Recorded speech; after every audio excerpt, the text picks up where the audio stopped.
สถานีวิทยุกระจายเสียงแห่งประเทศไทยจังหวัดลำปาง FM 97 เมกะเฮิรตซ์ เสนอรายการธรรมะยามเช้า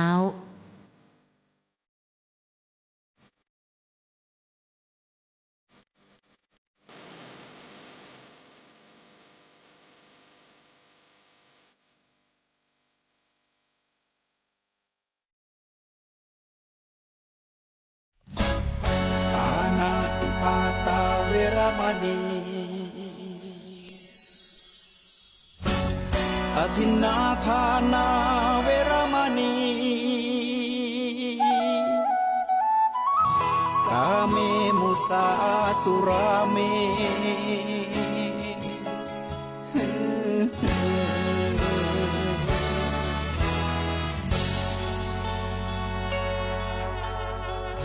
ศีลคือข้อห้ามธรรมคือข้อให้พุทธองค์ตรัสไว้ชี้ทางใจให้ภาคเพียรเบญจศีลเบญจธรรมท่องจำสมัยเราเป็นนักเรียนธรรมะไม่เคยแปลเปลี่ยนแต่เรายังจำได้มาทวงคำมันหมู่บ้านศีลห้าคือเป็นพันธะชาวพุทธทุกคนทั่วไทยสำนักพุทธขับเคลื่อนธรรม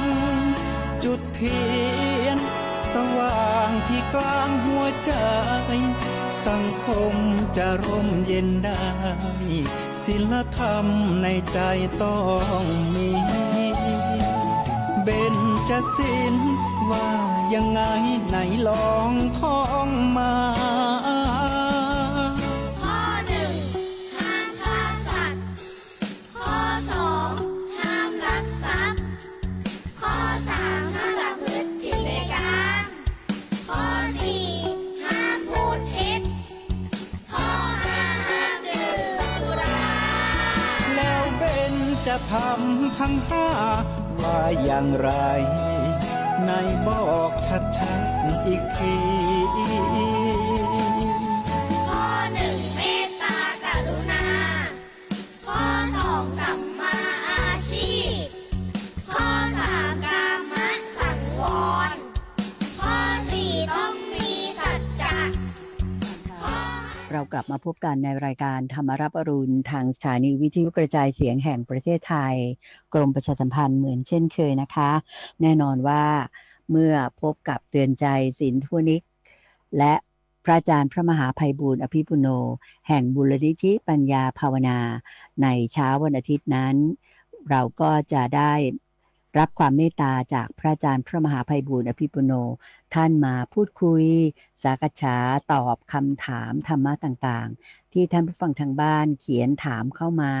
หรืออินบ็อกซ์ถามเข้ามาในช่องทางต่างๆของโซเชียลมีเดียที่ทางรายการธรรมรับอรุณโดยพระอาจารย์พระมหาไพบูลย์อภิปุโนและคณะลูกศิษย์ทั้งหลายได้เปิดช่องทางไว้ให้เป็นประจำนะคะเช้าวันอาทิตย์นี้พระอาจารย์ก็พร้อมอยู่แล้วที่จะมาพบกับท่านผู้ฟังแล้วก็ชี้แจงตอบปัญหาที่มีท่านผู้ฟังหลายท่านถามมาในประเด็นที่แตกต่างกันไปนะคะตามรับฟังแล้วกันนะคะจะได้ดิฉันรับรองว่าได้ประโยชน์ได้แง่คิดที่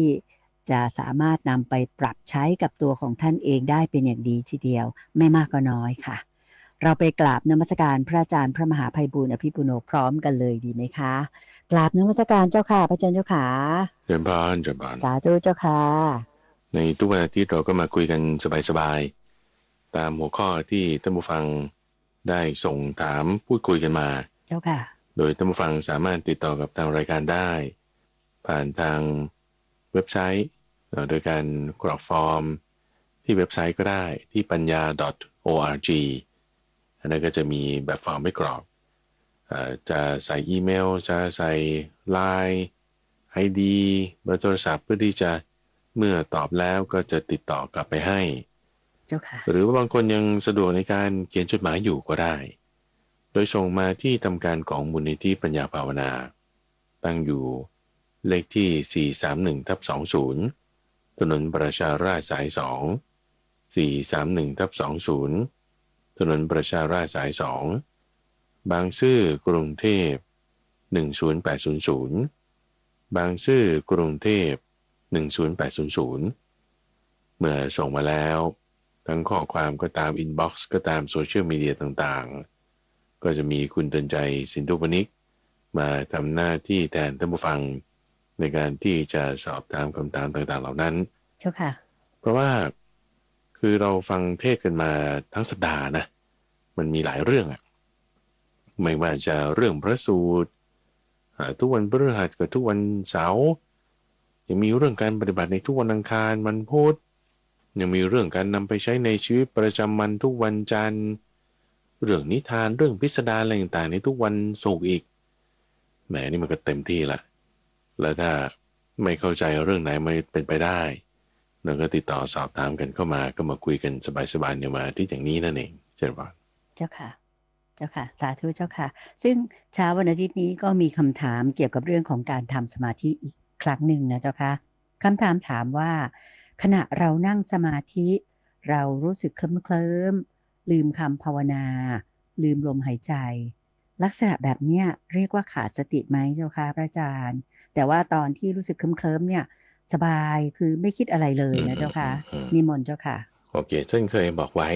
ข้อมูลนี้มาในสังยุตตนิกายพูดถึงสมาธิภาวนาที่เป็นไปเพื่อสติสัมปชัญญะถ้าเราใช้คำว่าเราลืมเนี่ยนะคือมันเผลอสติเจ้าค่ะคือไม่มีสติแต่ถ้าเราใช้คำว่าดับเรารู้ว่ามันดับไปลมหายใจดับไปคำบริกรรมว่าพุทโธดับไปนั่นคือคุณมีสติมันต่างกันแค่นี้เองเจ้าค่ะต่างกันกับว่าลืมหรือรู้ว่าดับไม่เหมือนกันเพราะว่าพอลืมคือไม่รู้ว่าดับแต่พอมันดับไปแล้วมันหายไปแล้วคือลืมไปเจ้าค่ะคือไม่รู้คือลืมแต่มันหายไปอย่างนี้นะอันนี้คือลืมแต่ถ้าตอนมันมีอยู่คุณรู้ว่ามันมีอยู่อันนี้คือคุณมีสติสมาธิภาวนาที่เป็นไปเพื่อสติสัมปชัญญะก็จึงเป็นลักษณะว่าวิตกคือความคิดสัญญาคือความหมายรู้หรือเวทนาคือความรู้สึกเกิดขึ้นตั้งอยู่หรือดับไปก็มีสติสัมปชัญญะรู้ชัดแจ่มแจ้งกับคนผู้นั้นการที่เราเห็นว่ามันมีอยู่เช่นลมหายใจมีอยู่นั่นคือคุณมีสติการที่คุณเห็นว่ามันเกิดขึ้นเช่นเมื่อก่อนเราไม่ได้เห็นลมหายใจหรือไม่ได้นึกพุทโธพอมาตอนนี้ฉันก็ให้มันเกิดขึ้นคุณเห็นว่ามันเกิดนั่นคือคุณมีสติแต่พอตอนมันดับไม่เห็นรู้แล้วมันดับไปตอนไหนเนี่ยลืมไปแล้วนั่นคือคุณไม่มีสติคือลืมไปและสติจึงตรงข้ามกับคำว่าลืมเพลินจึงตรงข้ามกับคำว่ามีสติแล้วไม่ใช่ว่ามันจะมีอยู่ตลอดสิ่งต่างๆเหล่านี้ความคิดความรู้สึกอารมณ์คำพูดหรือแม้แต่ลมหายใจบางทีมันหายได้ดับได้ถ้าเราไม่รู้ว่ามันดับตอนไหนคือเราลืมไปแล้วนะแต่ถ้ามันหายได้ดับได้โดยที่เรารู้สึกรู้พร้อมเฉพาะกำหนดรู้ได้ว่ามันดับไปตรงนี้มันดับไปแล้วนั่นคือคุณมีสติในการที่มันหายไปดับไปนั้นเขาก็จะใช้คำว่าดับไปมีสติอยู่ตรงนั้นนั่นคือเรามีสติในการดับของเขาคือสติรับรู้ว่ามันดับไปตรงนี้ใช่ไหมเจ้าค่ะใช่เจ้าค่ะนั่นคือมีสติส่วนเรื่องความสบายไม่สบายไม่เกี่ยวกันเลยทีนี้สมมุติอะไรดับไปปุ๊บเรามีความสบายเกิดขึ้นคุณรู้ตัวไหมถ้ารู้ตัวนั่นคือคุณมีสติในความสบายที่เกิดขึ้นนั้นตั้งอยู่นั้นทีนี้ความสบายที่มันก็คือเวทนาบางทีเราจะเพลินไปในเวทนานั้นก็ได้ด้วยซ้ำถ้าเราไม่มีสติถ้าเราเพลินไปในเวทนาที่เกิดขึ้นรู้สึกว่ามันสบายเนาะสุขเนาะดีเนาะแล้วเราเพลินไปในเวทนานั้นอันนั้นคือคุณขาดสติเพลินเคลิ้มคำว่าเคลิ้มมันก็น่าจะเพลินใช่ไหมอาจารย์ว่านะใช่ป่ะหรือบางทีเคลิ้มถ้าคุณมีสติอยู่กับความเคลิ้มนั้นคุณก็ไม่เพลินไปตามความเคลิ้มหรือเวทนานั้นไงเข้าใจไหมใช่ค่ะเพราะฉะนั้นมันก็ต่างกันตรงที่ว่าเรามีสติไหมตอนนั้นเองในจุดที่มันเกิดขึ้น ตั้งอยู่หรือดับไปนั้นไม่ว่าสิ่งนั้นจะเป็นลมหายใจเป็นความคิดเป็นความรู้สึกสบายๆหรือรู้สึกทุกอย่างอย่างไรไอ้สติตรงนี้จึงเป็นเรื่องสำคัญเป็นสิ่งที่พระพุทธเจ้าเนี่ยบัญญัติขึ้นมาในพระอาจารย์ว่าดีมากๆเพราะว่าคำสอนอื่นๆก็จะไม่ได้พูดถึงเรื่องนี้เลยนะเจ้าค่ะที่ว่าจะแบบรัดกุมรอบคอบชัดเจนเป๊ะอย่างเงี้ยเจ้าค่ะเอาแม้แต่บางทีเราฟุ้งซ่านอย่างเงี้ยนะเราฟุ้งซ่านไม่สงบถ้าคุณมีสติอยู่กับความไม่สงบนั้นมีสติอยู่กับความฟุ้งซ่านนั้นสติตั้งได้นะเช่นเรามีความทุกข์โอ้ยปวดแต่ว่าคุณมีสติไม่เพลินไปในความปวดนั้นสติตั้งได้นะอันนี้คือเป็นข้อมูลที่มาในมหาสติปัฏฐานสูตรเลยแหละในส่วนที่ว่าเป็นนิวรณ์บ้างเป็นอกุศลธรรมบ้างเรารู้ว่าเรามีอกุศลนั่นนี่นะความรู้นั้นคือสติมันเกิดขึ้นมันตั้งอยู่พอเราเริ่มมีสตินั่นคือเราเริ่มที่จะแยกแยะได้แยกแยะแล้วคุณแยกตัวได้ไหมมันก็จะเป็นขั้นต่อไป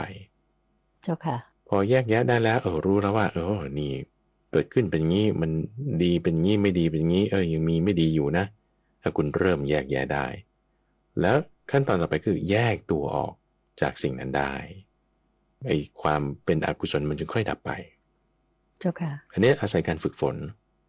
เป็นทักษะฝึกได้ยิ่งฝึกยิ่งทำยิ่งได้ยิ่งดีน่าจะมีการพัฒนาด้านนั้นเองเจริญพรเจ้าค่ะสาธุเจ้าค่ะแล้วโยมขอถามเพิ่มนิดนึงนะเจ้าค่ะได้สำหรับในกรณีของท่านผู้ถามเนี่ยท่านรู้สึกตัวว่าท่านเคลิ้มแล้วรู้สึกตัวว่าลืมคำภาวนาเนี่ยเจ้าค่ะอันนี้แสดงว่าแต่ท่านรู้สึกตัวได้ว่าสบายๆไม่ได้คิดอะไรเลยอันนี้แสดงว่าท่านยังมีสติอยู่ใช่ไหมเจ้าค่ะพระอาจารย์เจ้าค่ะคือท่านลืมก็คือไม่มีสติแต่ถ้าเห็นว่าดับนั่นคือมีสติคือมันต่างกันตรงแค่นี้เองเจ้าค่ะคือบางทีการใช้คำการกำหนดบทพยัญชนะของเราอาจจะไม่รัดกุมก็ได้เดี๋ยวบางทีก็แบบว่ารู้ว่าลืมก็เลยมันจะงงแล้วคุณรู้หรือคุณลืมกันแน่ก็เลยต้องกำหนดบทพยัญชนะชัดเจนรัดกุมแน่นอนว่ารู้ว่าดับอันนี้คือถูกหรือว่าลืมไปแล้วว่ามันดับตอนไหนไม่รู้เลยอันนั้นคือขาดสติเพราะฉะนั้นบางทีการกำหนดบทพยัญชนะเวลาเขาอธิบายสภาวะจิตก็จะใช้คำแบบหนึ่งแต่ว่าตัวเราต้องรู้ว่าเรารู้หรือเราไม่รู้กันแน่นะเราลืมไปแล้วแล้วถ้าเราระลึกไม่ได้อันนั้นคือคุณขาดสติเราลืมไปแล้ว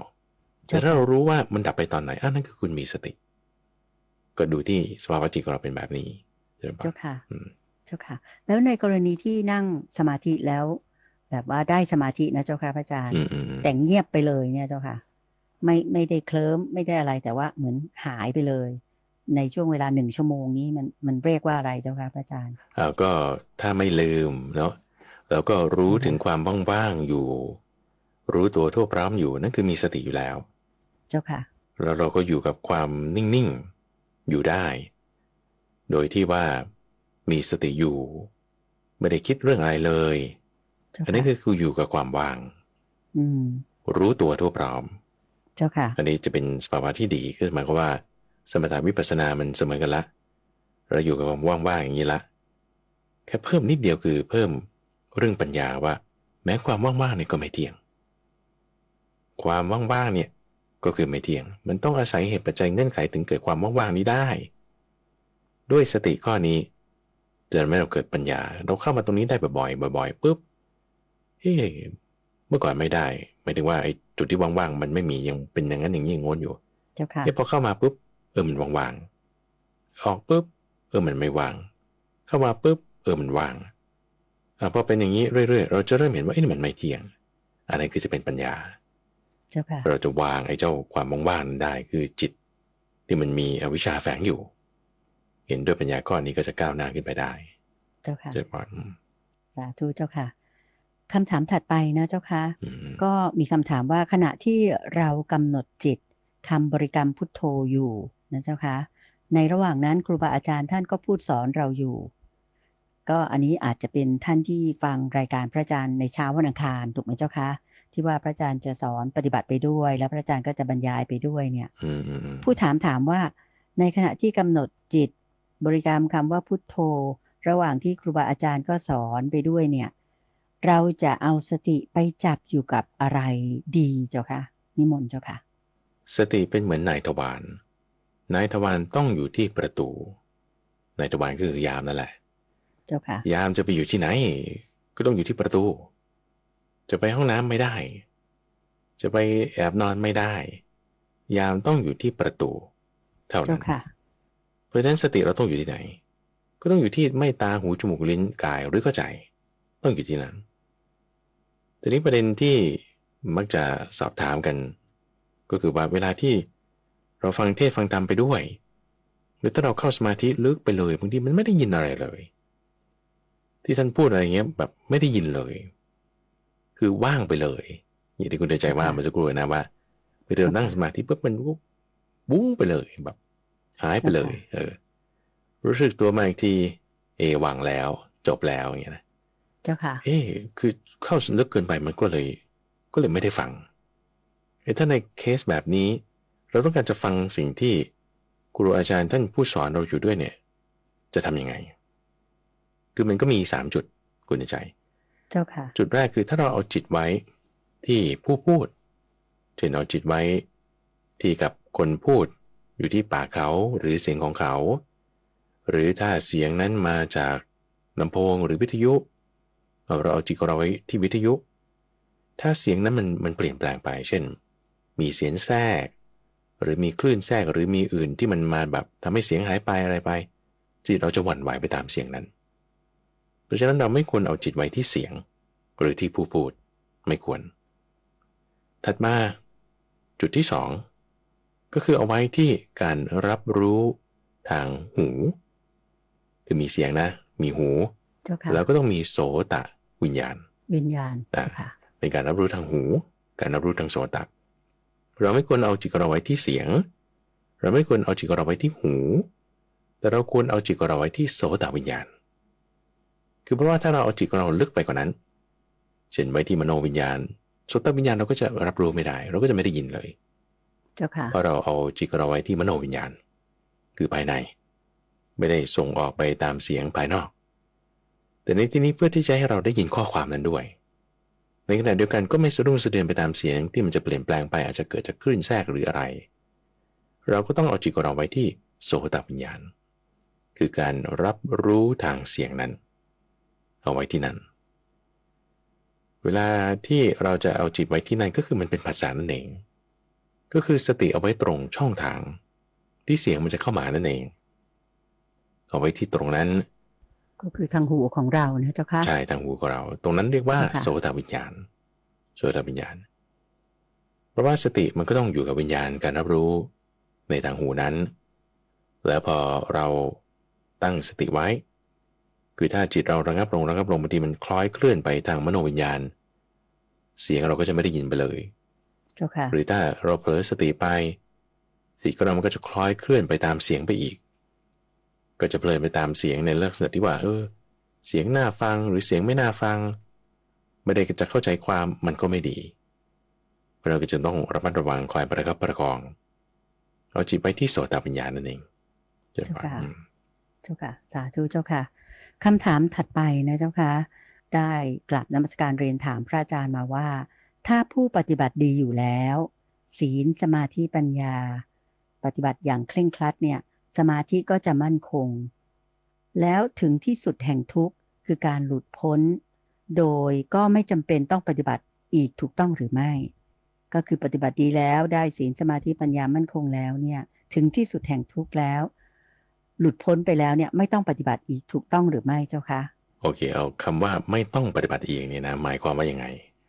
เจ้าค่ะบทเพลงชนะที่พระพุทธเจ้าตรัสใจก็คือเวลาที่บรรลุธรรมแล้วจนกระทั่งแบบว่าหลุดพ้นละท่านก็จะบอกงี้บอกว่าการเกิดสิ้นแล้วก็จะมีความรู้นี้ขึ้นมาเรียกเป็นวิมุตติญาณทัสสนะเจ้าค่ะว่ามีญาณคือความรู้ว่าการเกิดของเราสิ้นแล้วพรหมจรรย์ได้อยู่จบแล้วกิจที่ควรทำได้ทำเสร็จแล้วกิจอื่นที่จะต้องทำเพื่อความเป็นอย่างนี้มิได้มีอีกถ้าคำว่าไม่ต้องปฏิบัติอีกแล้วหมายถึงประโยคนี้คือใช่แต่ถ้าคำว่าไม่ต้องปฏิบัติอีกหมายถึงไม่ต้องรักษาศีลแล้วฉันทำผิดศีลได้ไม่ต้องทำสมาธิแล้วจิตฉันก็วุ่นวายได้ไม่ใช่ ไม่ใช่ หมายถึงชีวิตที่อยู่หลังจากที่หลุดพ้นแล้วเนี่ยมีชีวิตอยู่ต่อไปตามกายสังขารอย่างที่ครูบาอาจารย์ยังอยู่กันอยู่เนี่ยหลายๆองค์เนี่ยเป็นอย่างนั้นเนี่ยไม่ถูกต้องถูกไหมเจ้าคะยังต้องปฏิบัติอยู่ยังต้องรักษาศีลอยู่เจ้าค่ะยังต้องแบบว่าเจริญมรรค8อยู่แต่ว่าทำเนี่ยไม่ได้ทำเพื่อให้ถึงการบรรลุเพราะบรรลุแล้วสำเร็จประโยชน์แล้วเจ้าค่ะเพราะฉะนั้นที่ว่าไม่ต้องปฏิบัติอีกคือหมายว่าไม่ต้องปฏิบัติเพื่อหวังเอาผลนะไม่ต้องอีกเพราะผลได้แล้วเข้าใจไหมแต่ว่า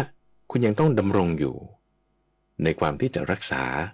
สภาวะนี้ให้ได้ก็ต้องอยู่ในมรรคอยู่ในศีลสมาธิปัญญาเหมือนเดิมเจ้าค่ะถ้าเราคิดว่าเราบรรลุแล้วก็เลยไม่ต้องรักษาศีลแล้วไม่ใช่แต่ว่าบรรลุแล้วก็เลยไม่ต้องรักษาศีลเพื่อที่จะบรรลุอีกแต่ต้องรักษาศีลอยู่นะแต่ถ้ารักษาศีลเพื่อที่จะบรรลุเนี่ยไม่ต้องแล้วเจ้าค่ะรักษาศีลเพื่ออะไรก็มันเป็นสิ่งที่ควรทำก็ทำรักษาศีลเจริญสมาธิปฏิบัติภาวนาก็เพราะมันเป็นสิ่งดีเราก็ทำรักษาไว้เพราะมันเป็นความดีเจ้าค่ะแต่รักษาความดีทำดีนี้ไม่ใช่เพื่อการบรรลุละเพื่อการประกอบอยู่เป็นสุขในปัจจุบันท่านว่าอย่างนี้ดูพระพุทธเจ้าตั้งแต่คืนที่อยู่ใต้ต้นโพบรรลุธรรมนะเจ้าค่ะแล้วจากนั้นอีก45ปีท่านไม่มีศีลเหรอไม่มีสมาธิเหรอไม่ใช่นะก็ยังมีศีลมีสมาธิอยู่เหมือนเดิมปฏิบัติอยู่ตลอดเหมือนเดิมใช่เจ้าค่ะแต่การปฏิบัติเพื่อที่จะบรรลุสัมมาสัมปวิญญาณเนี่ยไม่ต้องแล้วเพราะว่าท่านบรรลุแล้วแล้วปฏิบัติเพื่ออะไรเนี่ยท่านบอกว่าเพื่อประกอบให้อยู่เป็นสุขในวิหารธรรมเป็นในปัจจุบันในทิฏฐธรรมก็จึงต้องทำรักษาอยู่แต่ไม่ได้รักษาเพื่อที่จะให้พ้นทุกข์ประพ้นแล้วแล้วรักษาทำไมนะเพื่อให้อยู่ปัจจุบันมันเป็นสุขแค่นั้นเองเพราะฉะนั้นท่านผู้ฟังได้ฟังช่วงของคุณเพชรในพระไตรปิฎกแต่เราจะพูดถึงศีลสมาธิปัญญาวิมุตติและวิมุตติญาณทัศนะตรงวิมุตติญาณทัศนะนี่คือตรงนี้ว่าอ๋อคุณรู้แล้วว่าคุณบรรลุแล้วการปฏิบัติเนี่ยไม่ใช่เพื่อที่จะให้ได้หวังผลละแต่ปฏิบัติเนี่ยเพื่อที่จะให้อยู่เป็นสุขในปัจจุบัน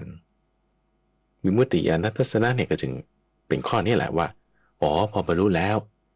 ก็ทำแบบนี้คือทำเหมือนเดิมแต่ไม่ใช่เพื่อจะให้บรรลุละจะมีอีกขั้นหนึ่งขึ้นมาเป็นวิมุตติญาณทัศนะในข้อนี้เจริญพรเจ้าค่ะสาธุเจ้าค่ะคำถามตัดไปเลยนะเจ้าค่ะถามว่าเวลาที่เราเข้าฌานหนึ่งแล้วพิจารณากายนี้เนี่ยถือว่าเป็นวิตกวิจารหรือไม่เจ้าค่ะหรือว่าเป็นวิปัสสนาแล้วว่าเจ้าค่ะพระอาจารย์เจ้าค่ะเข้าฌานหนึ่งแล้วพิจารณากายของเราถือเป็นจิตเป็นที่เป็นวิตกวิจารหรือเปล่าหรือว่าเป็นวิปัสสนาแล้วเจ้าค่ะนิมนต์เจ้าค่ะในมหาจัตตารีสกสูตรอาจารย์พูดถึงอธิบายว่าองค์ประกอบของมรรค7อย่างได้แก่สัมมาทิฏฐิสัมมาสังกัปปะสัมมาวาจาสัมมากัมมันตะสัมมาอาชีวะสัมมาวายามะสัมมาสติ7อย่างนี้ถ้าแวดล้อมจิตที่เป็นหนึ่งอยู่แวดล้อมจิตนะแล้วจิตเป็นอารมณ์เดียวนะลักษณะนั้นเนี่ยเรียกว่าสัมมาสมาธิโอเคนะเรียกว่าสัมมาสมาธิหมายความว่าในสมาธิเนี่ยมีปัญญามีวิปัสสนาอยู่แล้วนะผสมเข้ากันเพราะฉะนั้นคำว่าสมาธิในที่นี้คือเป็นจุดที่รวมทั้งสมถะและวิปัสสนาอยู่แล้วเจ้าค่ะคือสมาธิเนี่ยจะใช้ในความหมาย2บริบทบางครั้งคำว่าสมาธิเนี่ยหมายถึงสมถะอย่างเดียวแต่บางครั้งคำว่าสมาธิท่านจะใช้ในบริบทที่หมายถึงทั้งสมถะและวิปัสสนาที่เข้ากันเป็นอันหนึ่งอันเดียวกันสมถะและวิปัสสนาต้องเคียงคู่กันไปท่านว่าเจ้าค่ะเคียงคู่กันไปแล้วตรงนั้นเรียกว่าอะไรเรียกว่าสมาธิไงเพราะฉะนั้นในความหมายของคนที่อาจจะแบบว่าใช้ทั่วๆไปเนี่ยมักจะเอาคำว่าสมาธิหมายถึงสมถะอย่างเดียวแต่จริงๆคำว่าสมาธิในระยะของสัมมาสมาธินั้นมีวิปัสสนาอยู่ด้วยอยู่แล้วมีแน่นอนเจ้าค่ะแล้วพอมันเข้ากันเสมอกันลงกันทำกันไปได้ดีการทำดีได้นั้นคือมันเข้ากันนั่นคือสมาธิไงเป็นสมาธิที่ดีขึ้นมาเพราะฉะนั้น เวลาเราทำสมาธิเนี่ยไม่ใช่ว่าเราเจริญสมถะแล้วอ่ะงั้นฉันก็หยุดสมถะแล้วก็ทำวิปัสสนาหยุดสมถะนี่หมายถึงเอาสมถะออกแล้วเอาวิปัสสนาเข้าไม่ใช่เหมือนกับว่าเขาทำขนมเลยนะคุณใจเจ้าค่ะอย่างเวลาคุณตื่นใจทำขนมปังสักก้อนหนึ่งคุณเอาแป้งอันนี้ใส่แล้วก็เอาไข่ใส่แล้วก็น้ำมันใส่แล้วก็แป้งอย่างนี้ใส่เวลาใส่เนี่ยคือต้องใส่ผสมกันแล้วก็กวนให้มันเข้ากันเป็นอันหนึ่งอันเดียวกันจนเนื้อมันผสมกันทั่วอย่างดีเวลาที่ผสมไม่ใช่ว่าคุณใส่ไข่แล้วเอาไข่ออกแล้วก็เอาแป้งแล้วก็เอาน้ำตาลใส่ก็เอาแป้งออกแล้วค่อยใส่น้ำตาลมันจะไปผสมกันยังไงมันต้องเอาไว้ไงต้องกลมกลืนกันไปหมดถูกไหมเจ้าคะเวลาเราเจริญสมถะไม่ใช่เอาสมถะออกแล้วทำวิปัสสนาไม่ใช่ก็ต้องเอาไว้ต้องเอาไว้แล้วเข้ากันอย่างดีถึงจะเรียกว่าจิตเราเนี่ยมันตั้งขึ้นได้เพราะฉะนั้นจะตั้งจิตขึ้นได้ก็ต้องมีองค์ประกอบมันประเสริฐ8อย่างนี้ทีนี้พอท่านอธิบายพระพุทธเจ้าเนี่ยท่านอธิบายเนี่ยบางทีท่านก็อธิบายย่อๆบางทีท่านก็อธิบายยาวๆเอาย่อๆสัมมาสมาธิก็จึงพูดถึงฌาน1ฌาน2ฌาน3ฌาน4แล้วก็ถ้าฌานใน1 2 3 4ถ้าให้ถูกก็คือในฌานเนี่ยมีสมถะและวิปัสสนาอยู่แล้วด้วยตรงไหนก็ตรงที่ว่าถ้าคุณมีสติอยู่ในสมาธินั้นคุณมีทิฏฐิที่ถูกต้องอยู่ในสมาธินั้นนั่นน่ะคือวิปัสสนาหรอคือวิปัสสนาเจ้าค่ะในสมาธินั้นเกิดไหมส่วนที่เป็นวิปัสสนาอยู่ตรงไหนนะอีกทีหนึ่งอยู่ตรงที่เราเห็นความไม่เที่ยงเข้าใจว่าสิ่งนี้มีเหตุมีปัจจัยแล้วมันต่างกับวิตกวิจารตรงไหนต่างกันตรงที่ว่าถ้าเป็นความคิดชนิดที่เป็นคำพูดหรือเป็นภาพนั่นคือวิตกวิจารเอาใหม่นะความคิดอย่างสมมติถ้าพระอาจารย์บอกว่าเอาคุณใจลองคิดถึงช้างดูหรือท่านผู้ฟังลองคิดถึงช้างดูคือในหัวของท่านผู้ฟังจะไม่ได้เป็นชอช้างไม่โทสระอางองูไม่ใช่แต่จะเป็นรูปตัวช้างบางคนก็จะเป็นรูปตัวช้างแบบ2มิติบางคนก็จะเป็น3มิติบางคนก็จะมีสีด้วยบางคนก็จะเห็นงาบางคนก็จะเห็นแต่ทางบั้นท้ายบางคนอาจจะเห็นจากท็อปวิวหรือข้างหน้าภาพในหัวของแต่ละคนจะไม่เหมือนกันแต่จะคิดเป็นภาพเสมอไม่ได้คิดเป็นตัวหนังสือหรือบางทีเราอาจจะพูดบางอย่างที่อาจจะคิดเป็นตัวหนังสือก็ได้สมมติในความคิดที่เป็นตัวหนังสือหรือเป็นภาพนั่นแหละคือวิตกวิจารณ์แต่ความคิดบางอย่างมันไม่ได้เป็นเสียงเป็นภาพหรือเป็นตัวหนังสือตัวหนังสือก็คือเสียงนั่นแหละนะเจ้าค่ะอย่างเช่นคอนเซปต์ความไม่เที่ยงคอนเซปต์ความไม่เที่ยงเนี่ยมันไม่ได้เป็นภาพหรือมันเป็นไม่ได้เป็นเสียงคือบางทีเราอาจจะคิดเป็นภาพเป็นเสียงก็ได้เช่นบางคนอาจจะคิดถึงแบบว่าสิ่งนี้แตกทำลายไปหรือบางคนอาจจะคิดเห็นถึงว่าสักอย่างใดอย่างหนึ่งนะในคำนี้ในคำว่าไม่เที่ยงแต่ถ้าเราไม่ได้คิดเป็นภาพเป็นเสียงแล้วก็เป็นความเข้าใจเฉยๆอันนั้นไม่ใช่วิตกไม่ใช่วิจารณ์เพราะฉะนั้นบางทีเราเจริญวิปัสสนาโดยไม่ได้เป็นวิตกวิจารณ์ได้เอาไหมนะเราเจริญวิปัสสนาโดยไม่ได้เป็นวิตกไม่ได้เป็นวิจารณ์ได้แต่ว่าเราเจริญแบบนั้นที่พระอาจารย์บอกได้ก็คือเราเหมือนกับมีสติรับทราบรับรู้หรือมี perception เกี่ยวกับเรื่องนั้นๆถ้าโยมพูดอย่างนี้ถูกไหมเจ้าค่ะพระอาจารย์เจ้าค่ะใช่ใช่ใช่คือมีความเข้าใจไปให้ถูกต้องว่ามีความไม่เที่ยงเป็นทิฏฐิที่ท่านอธิบายไว้ก่อนนี้คือเป็นทิฏฐิเจ้าค่ะเพราะฉะนั้นก็จะไม่ใช่วิตกวิจารณ์ก็จะเป็นองค์ประกอบของฌาน2 3ขึ้นไปแล้วก็พอมีองค์ประกอบนี้ก็ไม่ใช่ฌาน1แล้วก็จะขึ้นไปได้หรือถ้าเป็นฌาน1ทีนี้ก็ถามเจาะจงมาเฉพาะฌาน1ใช่ไหมก็ต้องมีวิตกวิจารณ์มีปีติสุของค์ประกอบของฌาน1ไม่ใช่แค่วิตกวิจารณ์นะต้องมีปีติสุขด้วยและปีติสุขเนี่ยก็ต้องพูดทั้งตัวด้วยแล้วเวลาที่พิจารณากายถามว่าเวลาเราพิจารณากายนั้นเป็นวิตกวิจารณ์ไหมก็ถ้าพิจารณากายโดยนัยยะที่ว่าเป็นภาพเป็นเสียงนั้นจะเป็นวิตกวิจารณ์แต่ถ้าพิจารณากายในลักษณะที่ไม่ใช่ภาพไม่ใช่เสียงเป็นความรู้สึกเฉยๆอันนั้นก็จะไม่ใช่วิตกวิจารณ์เพราะฉะนั้นกายคตาสติเนี่ยท่านจึงบอกว่าถ้าคุณเจริญให้มากทำให้มากแล้วนะ ถึงฌานสี่ได้เลยนะเลยไปกว่านั้นก็ยังได้แล้วไปอารูปขั้นขึ้นนั้นไปก็ยังได้แล้วก็มันต้องอาศัยการฝึกฝนอยู่เหมือนกันคือพระอาจารย์ก็ไม่แน่ใจว่าอธิบายไปอย่างนี้ท่านผู้ฟังจะเข้าใจไหมเจ้าค่ะหมายก็ว่าถ้าเป็นวิตกวิจารณ์ก็เป็นภาพเป็นเสียงเป็นคำพูดนะเจ้าค่ะแต่ถ้าไม่ได้เป็นคำพูดเกินเรื่องอื่นนี้ไปแล้วแต่เป็นความเข้าใจในคอนเซปต์เรื่องของกายหรือความเข้าใจในคอนเซปต์เรื่องของความไม่เที่ยงที่ไม่ได้เป็นภาพเป็นเสียงก็คือเหนือจากภาพเหนือจากเสียงไปก็จะเป็นชั้น2 3 4หรือกว่านั้นขึ้นไป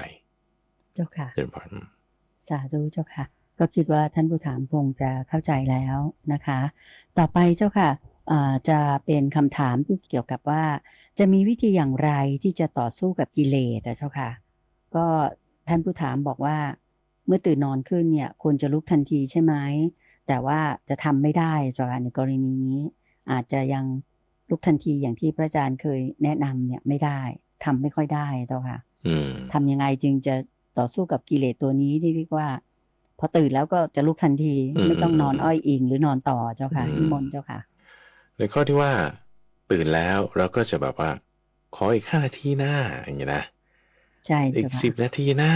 อย่างเงี้ยนะเจ้าค่ะอันนี้คือมันสะสมความขี้เกียจลักษณะนี้ท่านเรียกว่ายังเป็นผู้ยินดีในการเคลิ้มหลับยินดีในการเอนข้างยินดีในการที่จะนอนความยินดีตรงนี้จะเป็นอาหารให้กับเจ้าถีนามิทะคือความง่วงซึมบางทีเรานอน8 ชั่วโมงแล้วนะบางครั้งผู้ปฏิบัติเนี่ยนอน8 ชั่วโมงแล้วเรามานั่งสมาธิในศาลายังง่วงได้อีกนะยังหลับได้นั่งสมาธิยังหลับได้ทั้งที่นอนเต็มที่แล้วนะทำไมเป็นงั้นก็เพราะว่าถีนามิทะมันครอบงำบางคนเนี่ยเล่าให้พระอาจารย์ฟังนอน12 ชั่วโมงแล้วนั่งสมาธิยังหลับได้เจ้าค่ะมันมากถีนามิทะนี่จุดหนึ่งก็คือความที่ว่ารู้สึกตัวแล้วไม่ลุกขึ้นทันทีเอนกายเอนข้างยังแบบว่าขอมานอนหลับแล้วก็ยังต่ออีก5 นาที10 นาทีแต่เป็นไม่รู้สึกตัวอันนี้คือมันจะเป็นอาหารให้เจ้านิวรณ์คือความง่วงซึมได้แล้วเวลามันครอบงำแบบท่านเปรียบไว้เหมือนกับว่าคนที่ติดเรือนจำคนที่ติดเรือนจำเช่นว่าถูกขังอยู่ในคุกนะเจ้าค่ะคนที่เคยติดคุกมาหรือว่าเคยดูหนังดูละครเกี่ยวกับเรื่องของชีวิตคนในคุกเนี่ยจะทราบว่าอยู่ในคุกนี่จะมีอันตรายบางทีต้องเสียทรัพย์บ้างถูกทำร้ายบ้างเหมือนกันถ้าเราถูกขังอยู่ด้วยความง่วงซึมมันจะไม่มีอิสระจะคิดอ่านการงานอะไรมันก็ไม่ได้บางทีด้วยความง่วงเนี่ยต้องทำงานเนี่ยมันไปไม่ได้เลยมันตันตึกเลยมันเป็นตัวขวางตัวข้องแล้วถ้าจะพยายามเอาชนะมันตอนที่มันง่วงเต็มที่เลยนะไม่ได้มันบางทีมันต้องยอมตามคือนอนเลยนะเจ้าค่ะเพราะมันง่วง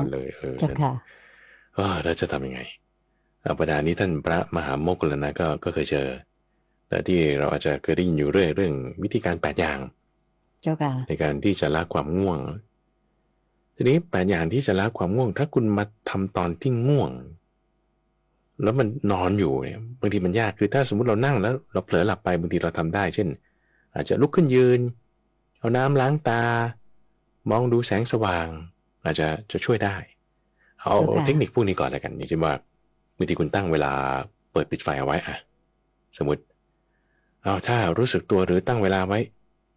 ตี 4ตั้งเวลาให้ไฟมันเปิดด้วยแสงที่แยงตากระบวนการที่ทำให้ร่างกายเรารู้สึกง่วงเนี่ยมันก็จะมีฮอร์โมนที่เรียกว่าเมลาโทนินเมลาโทนินเนี่ยจะทำงานมากในเวลาที่มืดหรือเรื่องอะไรเขาเรียกว่าเวลาในร่างกายของเราเนี่ยแคเดนริทึมในร่างกายมันก็จะหลั่งออกมาตอน 3-4 ทุ่มมันก็จะเริ่มมีละพอพระอาทิตย์ตกดินไปมันก็จะเริ่มผลิตฮอร์โมนนี้มากขึ้นก็จะเริ่มทำให้เรารู้สึกง่วงฮอร์โมนนี้ก็จะลดการทำงานลงเมื่อมีแสงสว่างอันนี้ก็จะเป็นเทคนิคหนึ่งใช้ได้หรือว่าอาจจะใคร่ครวญธรรมะคิดอ่านการงานสวดมนต์ท่องมนต์พยายามจะพูดสิ่งใดๆขึ้นมาอันนี้ก็จะช่วยได้ทีนี้นี่คือเป็นวิธีที่บอกว่าเราเจอแล้วบางทีมันก็ไม่เวิร์ก แล้วถ้าไม่เวิร์กก็ทำยังไงท่านบอกว่าก็ให้นอนซะ แล้วก็เลยจะไปแบบบางคนก็ใช้วิธีที่ 1แล้วก็ข้ามไปวิธีที่8เลย เจ้าค่ะ นอน คือ เสีย นอน เล เลย ย เจ้าค่ะ ก็มักจะเลยไปเลย ก็ไม่ได้ วิธีที่จะต่อสู้กับตรงนี้ ไม่ใช่ว่าทำตอนตื่นคุณใจทำตอนก่อนนอน ก่อนนอนคุณเตรียมเลย อย่าไปคิดว่าตื่นขึ้นแล้วจะลุกทันทีตอนตื่น มันไม่ทันกินไม่ทันใช้ไม่ทันการ เตรียมตั้งแต่ก่อนนอน ก่อนนอนนี่ให้ตั้งสติสัมปชัญญะไว้ ตั้งสติสัมปชัญญะเอาไว้ว่าในกายของเราก่อน ในกายของเราว่าเราอยู่มีกายอยู่นะนี่นะคือกายของเรานี่คือตั้งสติสัมปชัญญะอยู่ท่าไหนนี่ท่านอนแล้ว นอนอยู่แต่ยังไม่หลับพอนอนอยู่ยังไม่หลับตั้งสติสัมปชัญญะไว้นี่ข้อที่1แล้วกำหนดไปข้อที่2บอกว่ารู้สึกตัวเมื่อไหร่ฉันจะลุกทันทีรู้สึกตัวเมื่อไหร่ฉันจะลุกทันทีจะไม่ยินดีในการเคลิ้มหลับจะไม่ยินดีในการนอนแต่รู้สึกตัวเมื่อไหร่ฉันจะลุกทันทีคิดคำเนี้ยคิดสิ่งเนี้ยตั้งแต่ก่อนที่จะหลับตั้งแต่อยู่ในท่านอนด้วยสติสัมปชัญญะที่อยู่ในอิริยาบถนอนคิดเอาไว้ตั้งใจเอาไว้การตั้งใจตรงนี้การตั้งมั่นตรงนี้คือความระลึกได้คือสติตั้งใจไว้ว่าถ้าฉันรู้สึกตัวเมื่อไหร่นะฉันจะลุกทันทีตั้งใจไปเลยตอนอยู่ในท่านอน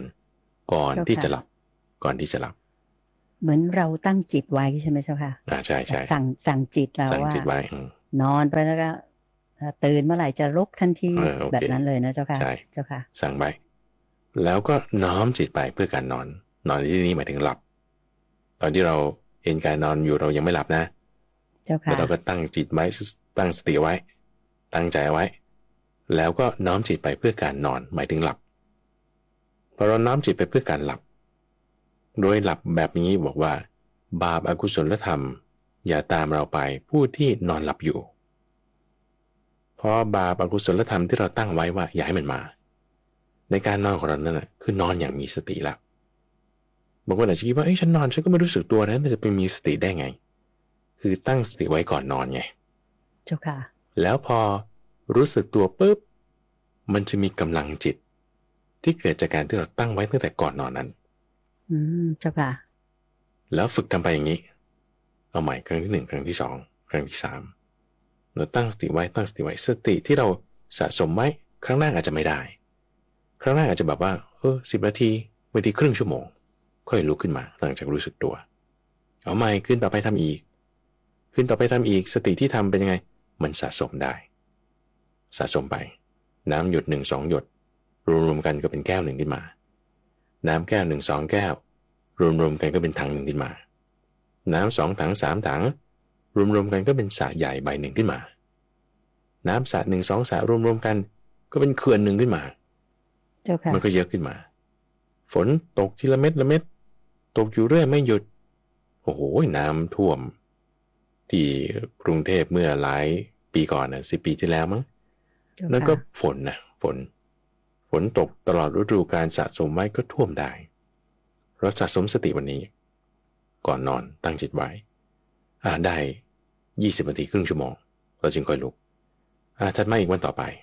สะสมสติก็อาจจะเลื่อนเป็น15 นาทีแต่จริงค่อยแบบว่ารู้สึกตัวว่าฉันควรจะลุกได้แล้วก็ยังแบบเคลิ้มไปอีกสัก15 นาทีวันต่อไปเอาอีกอาทิตย์หน้าเอาอีกอาทิตย์ต่อมาทำดูเหลือ5 นาทีเนี่ยสติมันคือการพัฒนาได้อาจจะไม่ใช่แบบปุ๊บปั๊บเลยแล้วก็ได้เลยอาจจะเป็นไปได้ก็ได้สำหรับบางคนแต่บางทีมันก็จะค่อยๆพัฒนาซึ่งการพัฒนานี้จะเร็วหรือจะช้าก็อยู่ที่ว่าอินทรีย์เขาแก่กล้าหรืออ่อนอย่างไรแต่ถ้าอินทรีย์แก่กล้าการพัฒนาก็จะเร็วถ้าอินทรีย์อ่อนการพัฒนาก็จะช้าอินทรีย์ในที่นี้หมายถึงศรัทธาวิริยะสติสมาธิปัญญาใช้มีสติได้คุณก็ต้องมีความเพียรระหว่างวันมันเกี่ยวข้องด้วยเหมือนกันเช่นว่าระหว่างวันคุณกินเยอะพูดมากแล้วก็ดูสิ่งที่มันยั่วยวนใจทำให้บางทีกำลังจิตเราก็ลดลงหรือระหว่างวันคุณก็แทนที่จะฟังเพลงก็ฟังเทศ แทนที่จะดูสิ่งต่างๆนี่ก็ทำงานแล้วก็มีสติอยู่ตลอดวันตอนนอนตั้งสติไว้แบบนี้ก็จะมีพลังมากขึ้นเจ้าค่ะศรัทธาก็เกี่ยวด้วยแต่ความมั่นใจในข้อนี้ศรัทธาความมั่นใจความลงใจความเชื่อความเลื่อมใสว่าวิธีการนี้มันเวิร์กนะท่านเคยทำมาก่อนนะเรามีศรัทธามากความเพียรสติเราก็จะมีกำลังมากก็จะทำให้การพัฒนาทำได้เร็วแต่ที่พอเราพัฒนาไปอย่างนี้แล้วจะเกิดอะไรขึ้นเราจะเข้าสมาธิง่ายเวลาเราตั้งจิตว่าจะกำหนดเข้าสมาธิปุ๊บเนี่ยมันจะเข้าปุ๊บได้ง่ายทันทีเจ้าค่ะมีประโยชน์ตรงนี้ด้วยนะเจ้าค่ะใช่การเข้าสมาธิจะทำได้เร็วจะทำได้เร็วเจ้าค่ะแล้วก็เวลาเราเจอเรื่องราวอะไรเราจะมีความตื่นตัวได้ง่ายคำว่าความตื่นตัวอย่างเช่นว่าไอ้ sensory หรือวิธีการที่เราจะรับข้อมูลต่างๆมันจะได้เยอะคุณจะเคยเจอคนที่แบบว่าเวลาขับรถเนี่ยนะเขาจะต้องจดจ่ออยู่การขับรถอย่างเดียวจะแบบว่ามาพูดกับคนอื่นเขาก็จะทำให้การขับรถเขาเสียไปเลยเจ้าค่ะพระอาจารย์เคยเจอคนประเภทนี้ที่ระหว่างขับรถเนี่ยอย่าไปชวนเขาคุยเลยนะถ้าชวนเขาคุยปุ๊บเนี่ยมันจะเลี้ยวไม่ถูกรถจะสายจะเข้าเกียร์ผิดจะอะไรเปิดไฟเลี้ยวอะไรมันผิดพลาดไปหมดเจ้าค่ะคนแบบนี้มีในขณะที่บางคนฝึกทำไปเรื่อยๆขับรถไปเรื่อยๆสามารถที่จะขับรถดูทางพูดกับคนข้างๆแล้วยังคิดว่าจะทำอะไรต่อไปได้อีกหลายอย่างในเวลาเดียวกันเจ้าค่ะก็คือหมายความว่าสติของเขาเนี่ยกว้างขวางไงสติของการรับรู้เขาเนี่ยมันกว้างขวางมันรู้ได้หลายอย่างเช่นในขณะที่เรากำลังประชุมคุยกับคนนี้อยู่ก็จะรู้ว่านอกห้องเนี่ยมันมีเสียงอะไรแล้วใครจะมาหรือเป็นรถขยะผ่านหรือว่ามีใครมาขายก๋วยเตี๋ยวหรือเปล่าคือเซนส์ของเขาเนี่ยมันมากเจ้าค่ะเพราะว่าการที่รู้สึกตัวสติสัมปชัญญะนี่มันฝึกมาอย่างนี้เจ้าค่ะคือรับรู้ได้หลายทางในเวลาพร้อมกันนะเจ้าค่ะถูกต้องเจ้าค่ะเจ้าค่ะสาธุเจ้าค่ะก็เรียกว่าต้องอยู่ที่การฝึกนะเจ้าค่ะถ้าสรุปง่ายๆก็ต้องฝึกแล้วก็ต้องมีเขาเรียกว่าอินทรีย์ที่แกร่กล้าพยายามหมั่นทำไปเรื่อยๆนะเจ้าค่ะใช่ที่สำคัญที่พระอาจารย์แนะนำแล้วก็อยากจะย้ำตรงนี้ก็คือการที่ก่อนนอนนั้นเราก็แบบว่าตั้งสติรู้ตัวทั่วพร้อมในกายของเราพระอาจารย์เคยบอกว่าตั้งแต่หัวจรดเท้านะเจ้าค่ะว่าเรากำลังนอนแล้วนะอย่างนี้ใช่ไหมเจ้าค่ะใช่วันนี้พระอาจารย์ยังไม่ได้พูดอีกอันก็คือให้แผ่เมตตาเสร็จแล้วก็ตั้งจิตว่าเราจะนอนแล้วนะใช่ไหมเจ้าค่ะแล้วก็ขออกุศลธรรมอะไรที่ไม่ดีเนี่ยบาปกรรมทั้งหลายอย่าตามเราไป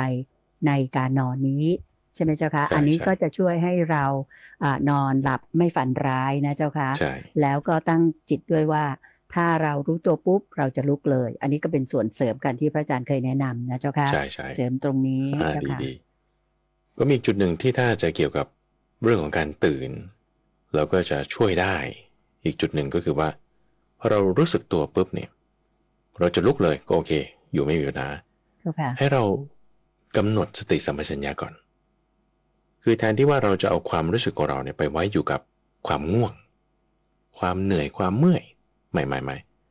พอรู้สึกตัวปุ๊บเนี่ยกำหนดอิริยาบถก่อนว่าเราอยู่ในท่าไหนเรานอนอยู่เราอยู่ที่ไหนกำหนดตั้งแต่ศีรษะจนถึงเท้า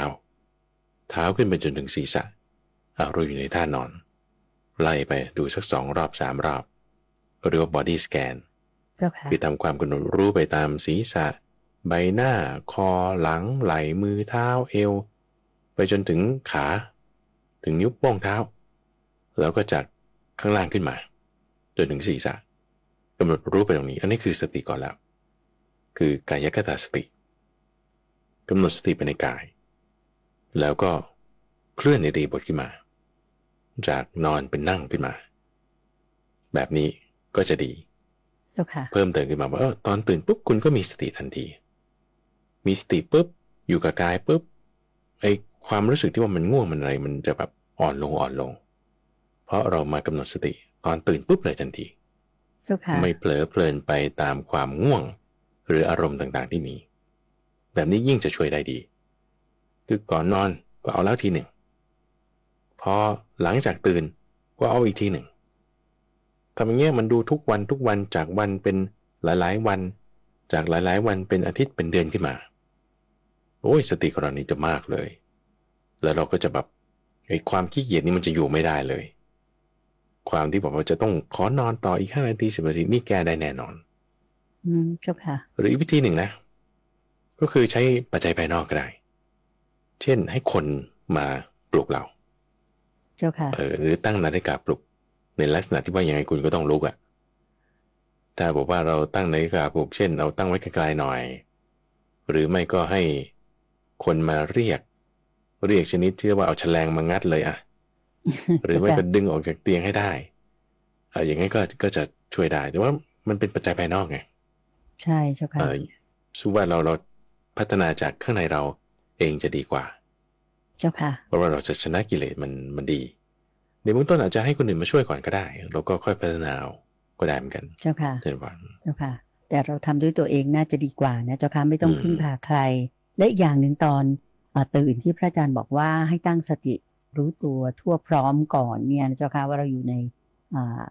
ลักษณะไหนของการนอนตื่นมาโยมคิดว่าอันนี้ก็เป็นประโยชน์แล้วก็มีคำแนะนำอยู่เยอะนะเจ้าค่ะสำหรับผู้สูงอายุว่าถ้าเปิดตื่นมาแล้วเนี่ยให้ตั้งสติรู้ตัวทั่วพร้อมก่อนไม่ใช่ว่าตื่นมาปุ๊บลุกพึบพับมาอาจจะไม่ค่อยดีถ้าเป็นผู้สูงอายุเรื่องของระดับความดันหรืออะไรต่างๆเนี่ยเจ้าค่ะไม่ใช่พึบพับไปอาจจะหกล้มหรืออาจจะอะไรอย่างนี้นะเจ้าค่ะใช่สาธุเจ้าค่ะก็เป็นอันจบไปกับคำถามและคำตอบที่น่าสนใจซึ่งคิดว่าท่านผู้ฟังทางบ้านก็คงนำไปปรับใช้กันได้แน่นอนนอกจากผู้ถามถึงวิธีการที่จะต่อสู้กับกิเลสในการที่ว่าพอตื่นมาแล้วเนี่ยไม่ค่อยจะลุกทันทียังจะอยากนอนง่วงเหงาอยู่พระอาจารย์อธิบายมาอย่างชัดเจนเลยนะคะต่อไปเจ้าค่ะพระอาจารย์เจ้าค่ะเป็นคำถามที่เกี่ยวกับองค์สมเด็จพระสัมมาสัมพุทธเจ้าเจ้าค่ะผู้ถามว่าทุกข์ขององค์สมเด็จพระสัมมาสัมพุทธเจ้าคืออะไรเจ้าค่ะแล้วทุกข์ที่เราเจอทุกวันเนี่ยในคนธรรมดาที่เราเป็นปุถุชนคนธรรมดาอยู่เนี่ยมันเป็นทุกข์ตัวเดียวกับที่พระองค์ท่านมีหรือไม่เจ้าค่ะนิมนต์เจ้าค่ะพระพุทธเจ้าบัญญัติเอาไว้เรื่องทุกข์คือคำว่าทุกข์ของพระพุทธเจ้าเนี่ยหมายความว่าไงหมายความว่าหมายถึงเป็นคำสอนหรือว่าเป็นทุกข์ที่เกิดขึ้นกับพระพุทธเจ้าหรือเปล่าอะไรอย่างนั้นก็เราจะอธิบายทั้งสองประการนี้เจ้าค่ะพระพุทธเจ้าก่อนที่จะมาเป็นพระพุทธเจ้า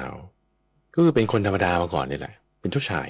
เจ้าค่ะก็มีทุกข์เหมือนกันทุกข์ของคุณเตือนใจทุกข์ของพระมหาไพบูลย์ทุกข์ของท่านผู้ฟังไม่ว่าจะทำอาชีพอะไรก็ตามก็เป็นทุกข์เหมือนกันทุกคนมีทุกข์เหมือนกันพระพุทธเจ้าตอนก่อนตรัสรู้ก็มีทุกข์เหมือนกันทีนี้ท่านก็แสวงหาว่าฉันจะพ้นทุกข์นี้ได้ไงยังไงถึงจะพ้นทุกข์ข้อนี้ได้ทุกข์คืออะไรแก่นี่แหละเป็นทุกข์เจ็บนี่แหละเป็นทุกข์ตายนี่แหละเป็นทุกข์พลัดพรากจากสิ่งที่น่าพอใจพบเจอกับสิ่งที่ไม่น่าพอใจพวกนี้เป็นทุกข์หมดเช่นว่าเราแบบกินอาหารที่เราไม่ชอบเว้ยก็เป็นทุกข์เจอสิ่งที่เราไม่น่าปรารถนาโอ้ยก็เป็นทุกข์สิ่งที่เราชอบมันไม่มีเพราะฉะนั้นก็เป็นทุกข์เจ้าค่ะพวกนี้คือทุกข์หมดโอเคนะเจ้าค่ะอันนี้คือภายหลังท่านมาบัญญัติเอาไว้ว่านี่คือความทุกข์นะให้มีความรัดกุมรอบคอบก่อนที่ท่านจะมาบัญญัติความนี้ท่านได้เจอมาแล้วก็คิดว่าจะแก้ปัญหานี้ยังไงก็เลยคิดว่าจะแก้ปัญหานี้ก็มันเหตุมาจากอะไรล่ะทุกเนี่ยคิดไปคิดมาความแก่ความเจ็บความตายมันก็ต้องมาจากการเกิดทำไมอะไรมีนะจึงมีความแก่ความตายความโศกความร้อนรำพันความทุกข์กายความทุกข์ใจความคับแค้นใจมันต้องมีความเกิดถ้ามีเกิดแล้วพวกนี้พ่วงตามมาหมดอ่ะพอคิดได้อย่างนี้ปุ๊บมันจะทำไงให้ทุกข์นี้มันดับไปก็ต้องไปดับการเกิดเพราะฉะนั้นพระพุทธเจ้าตอนเป็นโพธิสัตว์คิดเรื่องนี้มาแล้วพอคิดเรื่องนี้มาแล้วทุกข์ของท่านทุกข์ของใครก็ทุกข์เหมือนกันก็จึงได้ทางออกมาว่างั้นจะทำให้ไม่ทุกข์ต้องปฏิบัติตามมรรคแปดอันนี้คือแบบว่า fast forward มานะสรุปมาอย่างเงี้ยว่าต้องปฏิบัติตามมรรคแปดเจ้าค่ะแล้วท่านก็เลยงั้นฉันปฏิบัติตามมรรคแปดแล้วกันพอปฏิบัติตามมรรคแปดแล้วไงทุกข์ก็ดับไปทุกข์ก็ไม่ทุกข์ก็พ้นจากทุกข์ได้เพราะฉะนั้นถ้าคำว่าทุกข์ของพระพุทธเจ้า ในความที่ว่าท่านเป็นพระพุทธเจ้าแล้วท่านพ้นทุกข์แล้วคือไม่มีทุกข์พ้นทุกข์ทุกข์ดับไปทุกข์ดับไปแต่ถ้าทุกข์ของพระพุทธเจ้าในความที่ว่าเป็นบริษัทแล้วเป็นคำสอนทุกข์เหมือนกันแน่นอน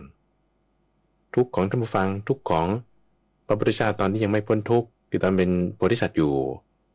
ทุกข์ของคุณเจทุกข์ของพระมหาไพบูลย์เป็นทุกข์เหมือนกันเป็นทุกข์เหมือนกันนะเจ้าค่ะแต่ที่คำว่าทุกข์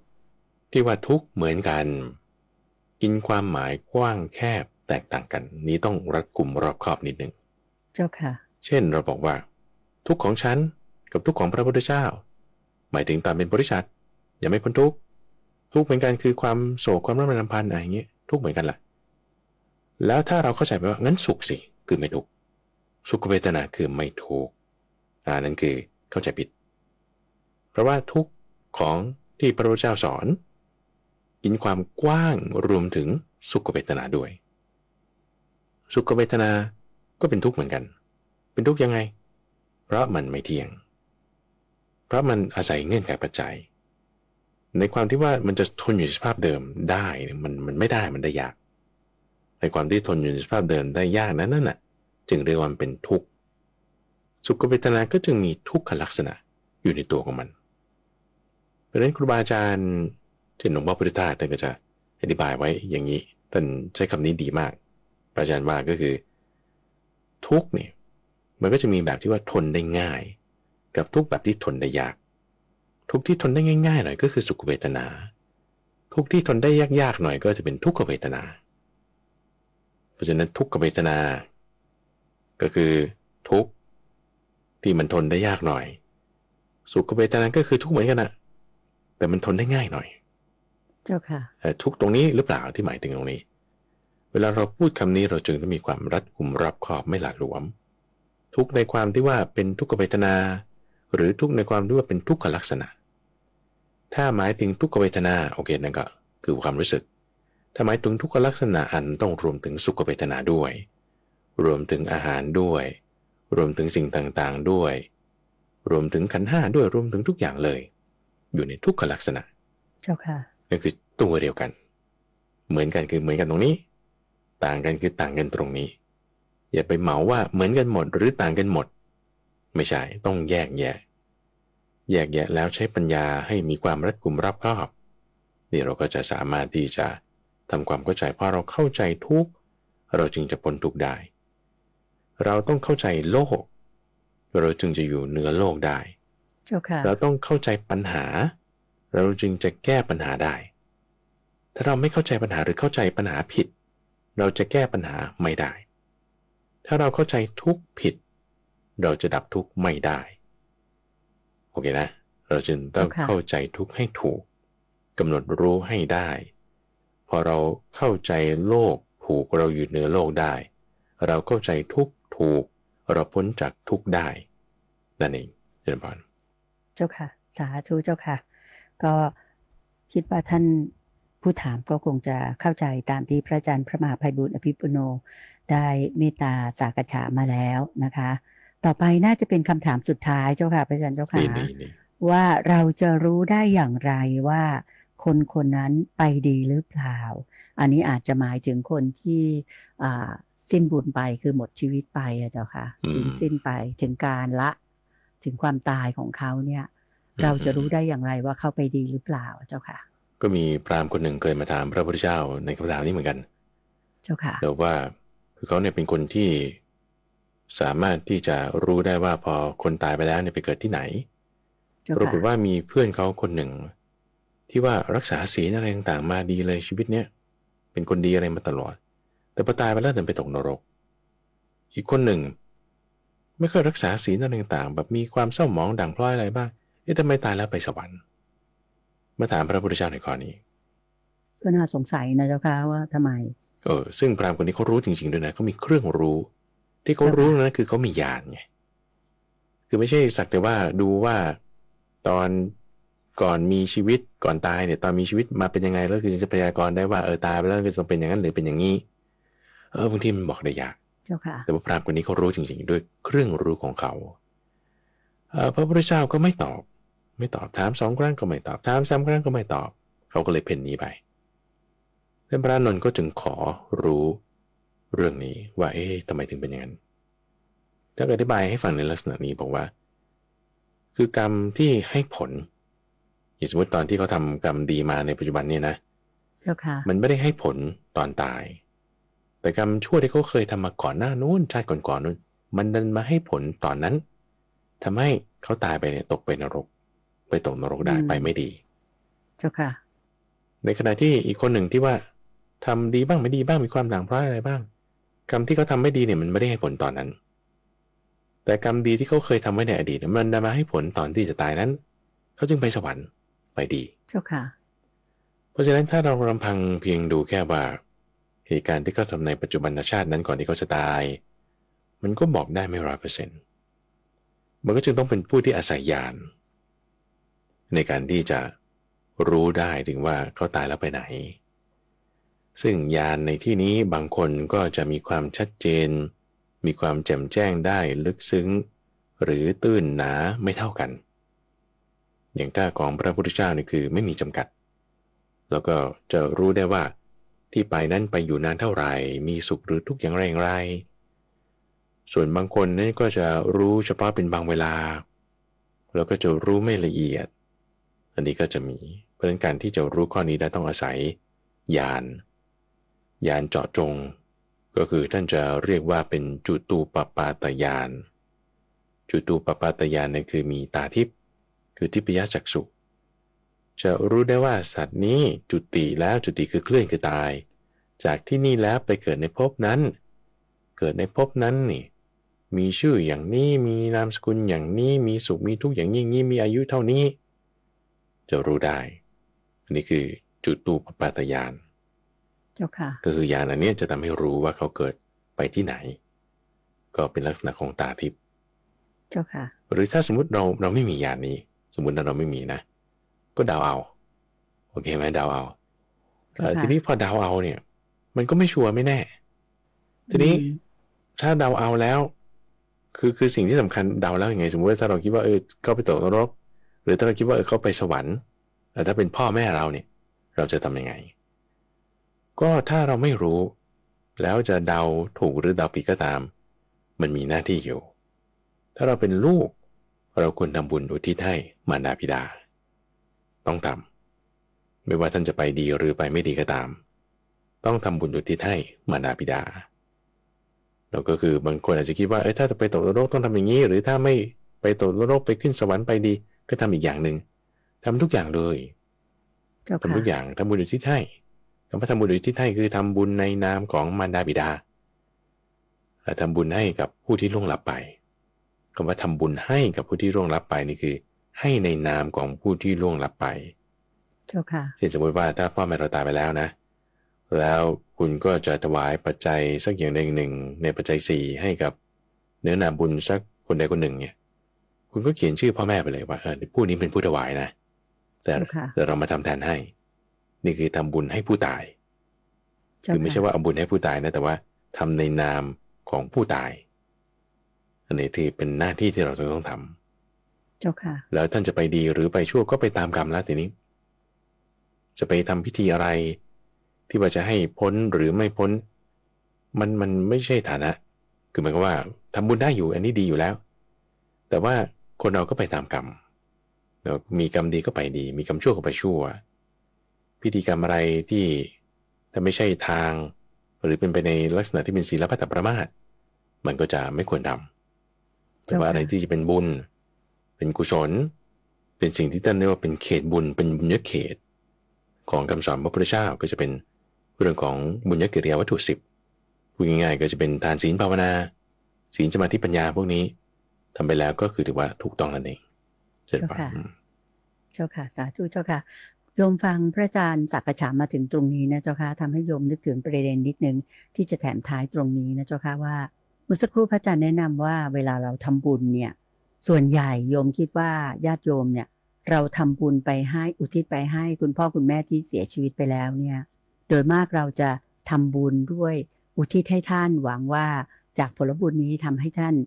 มีชีวิตหรือมีภพภูมิที่ดีขึ้นนะเจ้าค่ะแต่เมื่อสักครู่ที่โยมฟังพระอาจารย์พูดเนี่ยจะได้แง่คิดตรงหนึ่งว่า ในการทำบุญของเราเนี่ยเราต้องตั้งจิตว่าเราทำแทนท่านคือตัวท่านน่ะเป็นคนทำแต่ว่าเราเนี่ยทำแทนท่านอันนั้นบุญก็จะไปถึงท่านอันนี้โยมคิดว่าก็น่าจะเป็นทางบุญที่ดีอีกทางหนึ่งนะเจ้าค่ะพระเจ้า เชิญพ ค่ะ รใช่ใช่ เจ้าค่ะสาธุเจ้าค่ะ แล้วก็อีกอย่างหนึ่งนะเจ้าค่ะพระอาจารย์ที่เราจะทราบว่าจะไปดีหรือไม่ดีเนี่ยอย่างเมื่อสักครู่พระอาจารย์บอกว่ามันต้องขึ้นอยู่กับท่านที่มีจุตูปปาตญาณคือมีแบบตาทิพย์ที่จะเห็นหรือว่าไปเห็นได้นะเจ้าค่ะแต่อีกอันหนึงที่สำคัญที่โยมอยากให้พระอาจารย์เมตตาย้ำตรงนี้ก็คือ เรื่องจิตสุดท้ายของเราอะเจ้าค่ะที่เรากำลังจะจากไปเนี่ยจิตสุดท้ายพระอาจารย์ก็ย้ำเหมือนกันว่าต้องคิดถึงในสิ่งที่ดีงามในบุญกุศลที่เราทำเราก็จะไปดีแต่ถ้าว่าจิตเนี่ยสั่งสมแล้วไปคิดในเรื่องที่มันเลวร้ายหรือไม่ดีเนี่ยมันก็พุ่งตกนรกไปพระอาจารย์เคยพูดแบบนี้เจ้าค่ะเสริมตรงนี้นิดได้ไหมเจ้าค่ะพระอาจารย์เจ้าค่ะก็คือว่ากรรมดีหรือกรรมชั่วที่เราเคยทำมาแล้วมันจะมาให้ผลตรงจุดนั้นจุดที่ว่าเราเป็นจิตสุดท้ายที่ว่าเราต้องกำหนดไว้ให้ดีก็เป็นเคสนี่แหละที่พราหมณ์คนนี้ก็มาถามพระพุทธเจ้านั่นเองเราจึงต้องรักษาจิตในวาระที่ว่าจะใกล้ทำกาละเนี่ยไว้ให้ดีแต่รักษาดีแล้วก็ไปดีได้นั่นเองเจ้าค่ะเจริญพรสาธุเจ้าค่ะค่ะท่านผู้ฟังคะก็เป็นอันว่าในเช้าวันอาทิตย์นี้เราก็ได้รับฟังพระอาจารย์พระมหาไพบูลย์อภิปุโน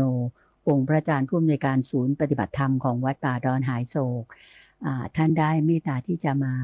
พูดคุยตอบปัญหาตามใจท่านผู้ฟังตามที่ท่านเขียนถามมาดิฉันเชื่อมั่นว่าท่านที่ตามรับฟังพระอาจารย์พูดคุยแล้วก็ตอบปัญหาในเช้าวันนี้ได้ความรู้มากมายหลายประการก็ถึงเวลาที่ดิฉันจะขอนำท่านผู้ฟังกราบขอบพระคุณและกราบนมัสการลาพระอาจารย์พระมหาไพบูลย์อภิปุโนเพียงแค่นี้นะคะจนกว่าจะพบกันใหม่ในวันอาทิตย์หน้ากับการถามตอบปัญหาตามใจท่านในรายการธรรมรับอรุณเหมือนเช่นเคยค่ะกราบขอบพระคุณและกราบนมัสการลาเจ้าค่ะพระอาจารย์เจ้าค่ะเจริญพรสาธุเจ้าค่ะติดตามรับฟังรายการธรรมรับอรุณได้เป็นประจำทุกวันทางสถานีวิทยุกระจายเสียงแห่งประเทศไทยกรมประชาสัมพันธ์ FM 92.5 เมกะเฮิรตซ์และ AM 891 กิโลเฮิรตซ์